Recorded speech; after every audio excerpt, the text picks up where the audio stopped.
Hello everyone, আমি মোহাম্মদ ফারহান হোসেন। তো আজকের এই ভিডিও লেকচারে আমরা প্রাইভেট আইপিগুলো নিয়ে একটু আলোচনা করব যে প্রত্যেকটা ক্লাসের কিন্তু একটা প্রাইভেট আইপি আছে, একটা রেঞ্জ আছে, ঠিক আছে? যে ওই রেঞ্জের আইপিগুলোকে আমরা আসলে পাবলিকলি ইউজ করতে পারবো না, ওগুলো আসলে কি প্রাইভেট আইপি। আমরা জানি যে আইপি অ্যাড্রেসের মধ্যে ডিফারেন্স আছে যে কি পাবলিক আইপি এবং হচ্ছে প্রাইভেট আইপি, রাইট?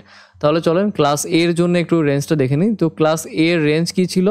000 থেকে 127। বাট আমরা পরে কি জানলাম যে এটা 00 এবং এই দুইটা আইপি হচ্ছে ইউজ করা হয় না পাবলিক আইপির ক্ষেত্রে, রাইট? এটা কি হবে 1000 থেকে 126, 255 এবং হচ্ছে 255, তাই না? এটাই আমরা রেঞ্জটা দেখেছিলাম। হ্যাঁ, তাহলে এখানে দেখি যে প্রাইভেট আইপির রেঞ্জ তাহলে কত। তাহলে ক্লাস এ এর প্রাইভেট আইপির রেঞ্জ শুরু হচ্ছে আপনার 10 থেকে, ঠিক আছে? 10,000 থেকে 10,255 এই যে দেখেন এটা কি হচ্ছে, রিজার্ভ করা ইন্টারনাল ইউজের জন্য। তাহলে ক্লাস এ এর পাবলিক আইপির রেঞ্জ তাহলে কত থেকে স্টার্ট হবে?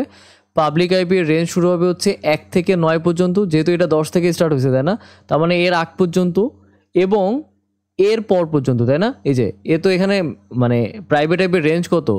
10 থেকে 10,255, রাইট? তার মানে 11 থেকে আবার স্টার্ট হবে, 10 এর পর থেকে 11 থেকে শুরু করে হচ্ছে 126।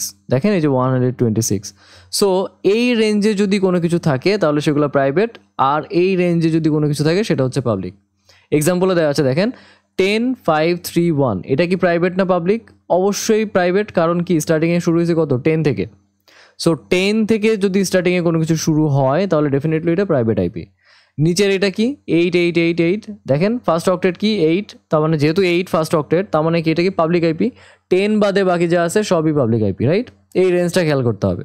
যদি এখানে 11 থাকতো, যদি এরকম থাকতো 11.8.8.8, 11 আছে তার মানে পাবলিক, 10 আছে তার মানে প্রাইভেট। হ্যাঁ, সো এটা হচ্ছে ক্লাস এর প্রাইভেট আইপির রেঞ্জ। ক্লাস বি এর রেঞ্জটা একটু দেখি যে ক্লাস বি রেঞ্জ কত থেকে? 128 থেকে 191 এবং এর প্রাইভেটের রেঞ্জ কত? 172.16 থেকে 172.31 পর্যন্ত। এটাও কি রিজার্ভ ফর ইন্টারনাল ইউজ। তাহলে এর পাবলিক আইপিগুলো কি হবে? যে এনিথিং ইন, ঠিক আছে, যে কোনো কিছু 122.000 থেকে 172.15, ঠিক আছে? দেখেন এটা কত? 16, তার আগ পর্যন্ত 15, অ্যান্ড এই রেঞ্জটা কমপ্লিট হওয়ার পরে আবার যে 172 থেকে, তাই না? এটা 31, এটা যেহেতু 31 পর্যন্ত প্রাইভেট, তার মানে এরপর থেকে হচ্ছে আবার পাবলিক শুরু হবে। সো এখান থেকে একদম বাকি লাস্ট পর্যন্ত, ঠিক আছে? কেউ যদি আপনাকে বলে যে 172.16.5.100 এটা কি প্রাইভেট না পাবলিক, আপনি অবশ্যই চোখ বন্ধ করে দিয়ে দিবেন এটা প্রাইভেট, তাই না? এই যে প্রথম অক্টেটে কি আছে? 172, ক্লিয়ার? এবং আপনাকে কিন্তু এখানে সেকেন্ড অক্টেটটাও কিন্তু দেখতে হবে, কারণ ক্লাস বির আমরা কি জানি? ক্লাস বির প্রথম দুইটা অক্টেট হচ্ছে আপনার নেটওয়ার্ক, পরেরগুলো হচ্ছে আপনার হোস্ট, তাই না? প্রথম দুইটা অক্টেট হচ্ছে নেটওয়ার্ক, পরে দুইটা হচ্ছে আপনার হোস্ট। ওকে, সিমিলারলি আমি যদি ক্লাস সি এর যদি রেঞ্জ চিন্তা করি, ক্লাস সি এর রেঞ্জ কত? দেখেন 192 থেকে 223 পর্যন্ত, রাইট? সো প্রাইভেট আইপির রেঞ্জ কত? 192.168.00, ঠিক আছে? এবং ম্যাক্সিমাম রেঞ্জ কত? 192.168.255. এখন পাবলিক আইপি আসলে মানে তাহলে কতটুকু হবে?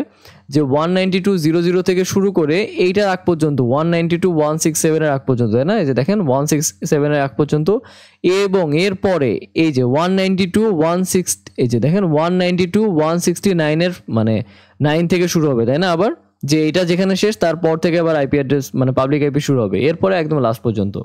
হ্যাঁ, সো আপনাকে কিন্তু এভাবে জিজ্ঞেস করতে পারে যে কথায় এরকম একটা আইপি দিয়ে দিল যে 192.168.10, এটা আসলে কোন ক্লাসের আইপি? তাহলে আপনি প্রথম অক্টেটে দেখে নিলেন 192, এটা হচ্ছে ক্লাস সি। আচ্ছা, এরপর আপনাকে বললো যে এটা কি পাবলিক আইপি নাকি প্রাইভেট আইপি, রাইট? এখন দেখেন এটা কি পাবলিক না প্রাইভেট? অবশ্যই এটা কি প্রাইভেট আইপি, তাই না? এই যে দেখেন 192.168 এর রেঞ্জে পড়ে গেছে, তাই না? তার মানে এটা হচ্ছে একটা প্রাইভেট আইপি। হ্যাঁ, সো আপনাকে এক্সামে কিন্তু এভাবে পাবলিক আইপি এবং প্রাইভেট আইপি দিয়ে জিজ্ঞেস করতে পারে। প্রথমে আপনাকে বলতে পারে যে এটা কোন ক্লাসের, এবং এটা বলতে হবে যে এটা কি পাবলিক আইপি নাকি প্রাইভেট আইপি। আচ্ছা, তো আজকের মতো এই পর্যন্তই। নেক্সট ভিডিও লেকচারে হচ্ছে আমরা একটা আইপি অ্যাড্রেস থেকে কীভাবে হচ্ছে নাম্বার অফ নেটওয়ার্ক এবং নাম্বার অফ হোস্ট বের করা যায় সেটা আমরা একটু বিস্তারিত আলোচনা করব, একটা ম্যাথও করব আমরা এই রিলেটেড। ওকে, তো এরপর যদি আপনাদের কোনো প্রবলেম থেকে থাকে আপনারা আমাকে মেল করতে পারেন, আমি অবশ্যই মেল ব্যাক করার চেষ্টা করব। ধন্যবাদ সবাইকে।